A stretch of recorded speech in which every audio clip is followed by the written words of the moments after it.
Welcome back to Out with the New, In with the Old. Um, Today we're going to talk about sourcing parts for your old vehicle. Um, it brings back lots of memories for me because I used to love going to the junkyard. It was my favorite place. And when I was a teenager, that's where we got our parts. I bought everything at the junkyard. Um, Even parts that you don't typically buy used, I bought used. I bought batteries, tires, you name it. And it was neat because if you got a part and it didn't work out, the guy at the junkyard would just say, "Hey, put that back and take another, see how it works out." I mean, it was kind of neat. Me and my buddies, we had a ongoing thing at the junkyards, and that's the way they operated. Everything was cheap. It was easy. Uh, and everybody worked together on it. It was just it was kind of neat. Um, but nowadays it's a lot different. Sourcing parts for old cars, it's still pretty easy. It's probably not as cheap. Uh, Sometimes it is if you're lucky. But I'll start by saying going on 60s and 70s cars. And the thing is about 60s and 70s cars is the engines in them, especially some of the Chevys and the Fords and even the Chryslers, had engines that went from the 60s clear into 2000. Um, the basic engine, the small block Chevys, small block and big block Fords,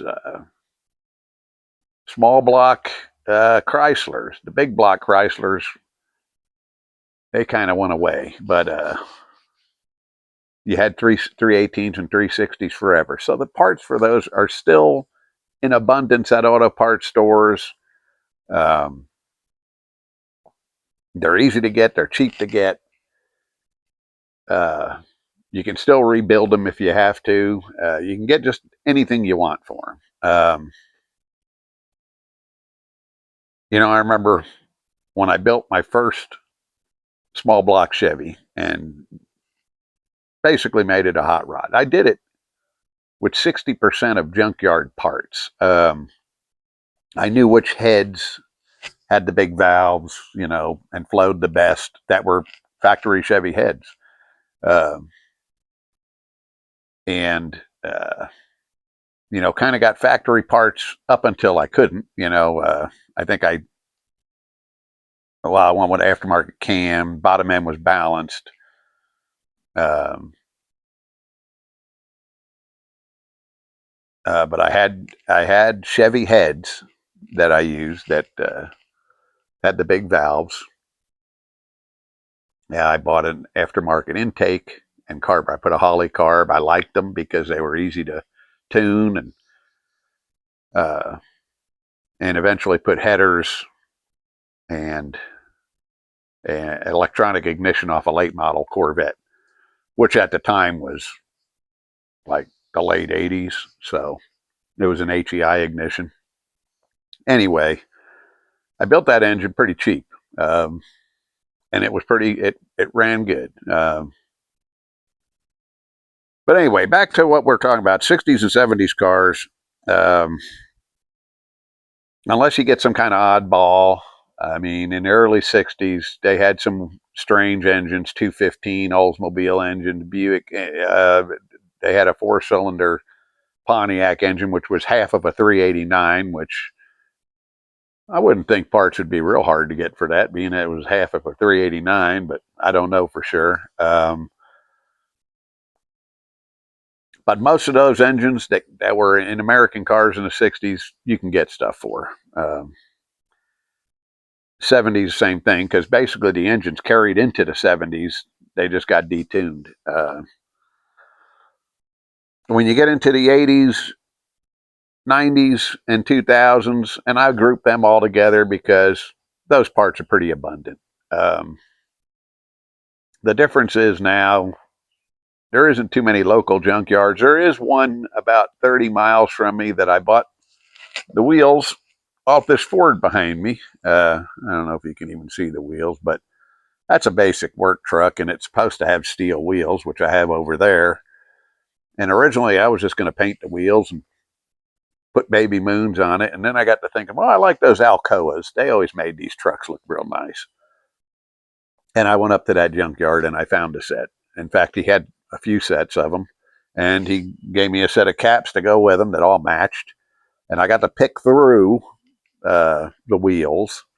They were all pretty corroded, but one of them had a gouge in it. I didn't think I'd be able to get out of it. So I turned that one down, and I got 4 pretty good wheels. I mean, the coatings coming off, they were pitted up, but I came home and stripped them and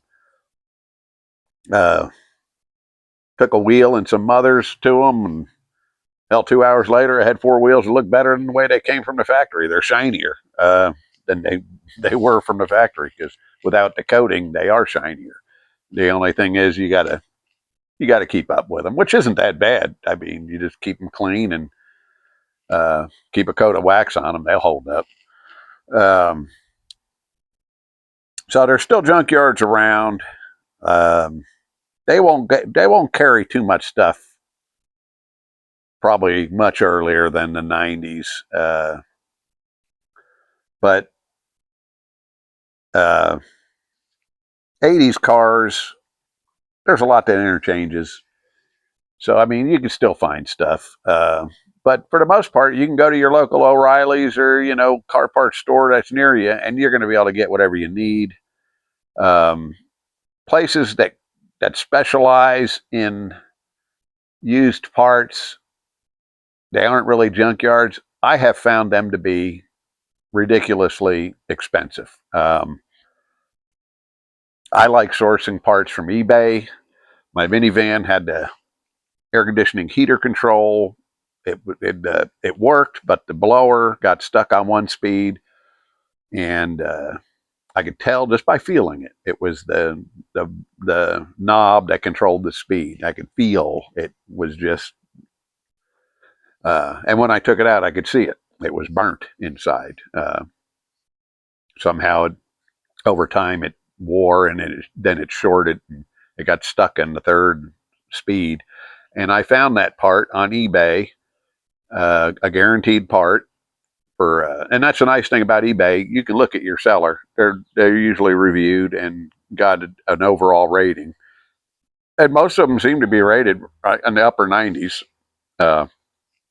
Anyway, I bought the complete control unit for $99.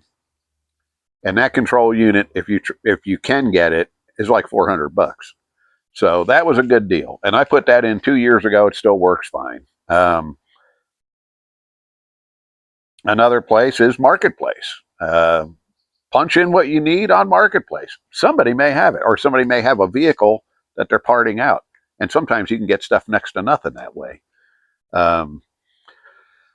My mufflers, both of them together, fell off my Harley going through a parking lot. And don't ask me, not sure, what happened there, but they both apparently loosened up, and they're bolted together with a bracket. So they both came off at the same time, and all of a sudden the motorcycle's real loud. I'm like, oh, what happened? And the mufflers, I'm only going 15 miles an hour, but they're sliding, almost next to me. And I pull over, I get them back on and tighten everything down and get home, but they got gouged up. And I said, well, I don't want to put them back on. And they just look terrible after getting scraping along the ground. The rest of the bike's real nice. And I punched in slip-on, stock slip-on exhaust for my bike. '08 Super Glide, and a whole bunch of stuff came up. I found a set of mufflers, and it's common because most guys put aftermarket exhaust on their Harleys. I put a 3/4 hole right through the plate in the middle, and it sounds real nice. It's not too loud. Doesn't affect, you don't have to tune the bike. You don't have to do anything. Just gives it a little bit more sound. And got the stock stuff on there. Looks good. I like the bike looking stock anyway. Just my personal taste. And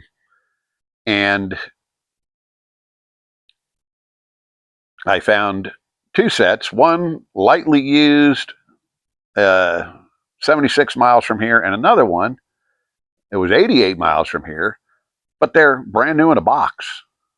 Like never ever put on a motorcycle. In fact, when I got to met the guy, the cardboard, it was still stuck on both ends, and it was packaged. You could tell it was never. The address on the box was to a Harley dealer, which it looked like it was 20 years ago, which the bike is 19 years old, just about, and so for some reason it was a part order and never used. But Harley guys typically change that stuff out, so that's easy with Harleys to get parts. You just punch in what you got, and somebody will usually have something. $50, brand new in the box. The guy that had the lightly used one, they were $40. But I said, you know what? If I can get them brand new in the box, I'm going to spend $10 extra. And I got them and put them on. They look great. Anyway, so eBay, Facebook Marketplace, most of these vehicles, that we look at, 60s through the 2000s, the stuff's readily available, especially on American-made vehicles. I would say, most of your Hondas and Toyotas are probably pretty readily available too, just because they've made so many of them. It's just the interchangeability of the American cars that helps you a little. And it's the same thing with these Harleys. There's so much interchangeability.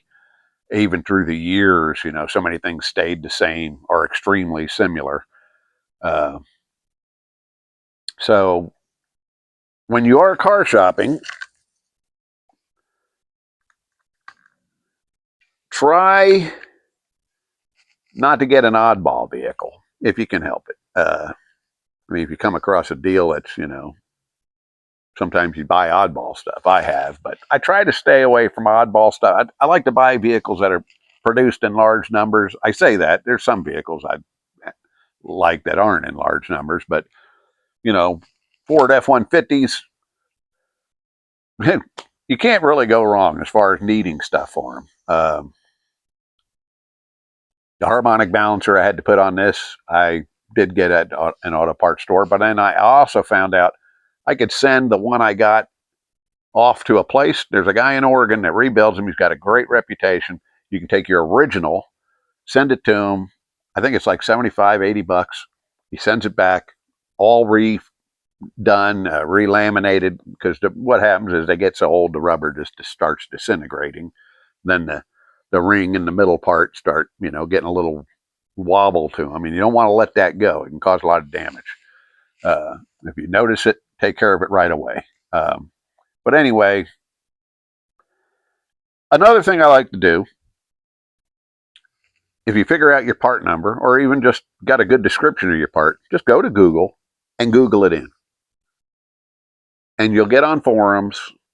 You'll see forums or Reddit or whatever, different things that pertain to your vehicle, your part, and you'll see what other people are doing. A lot of people have good ideas, have good plate. That's how I found out about the harmonic balancer thing through going through that. You'll see sometimes what other parts will interchange. There's a lot of people out there, there's nothing better than talking to people with, like-minded problems. You can learn a lot. You find out where you get it the cheapest, find out what parts aren't so great. My son had to get a intake for his Mercury Marquis, and it's common. They get so many miles on them. They're plastic, and certain parts get little cracks in them, leak antifreeze. And he got, and that's what he did. He studied it, and most of the guys were saying stay away from the Dorman on that. Dorman makes a lot of good stuff, but on the intake, they said stay away. And he got, I can't remember what he got, but he got one that was had a good reputation behind it. So, like I said, eBay, Facebook Marketplace. If you can't get it at the auto parts store, and Google it up. In fact, anytime you need a part, just Google it and see what comes up. Read about what, sometimes you can learn a few things and different ways of fixing it, whatever. See what other people did. Anyway, kind of wanted to get that out there, helping people source parts for their old cars. That's how I do it. I'm a penny pincher, so those are the ways I kind of pinch pennies. Thanks for watching. Subscribe if you like the content.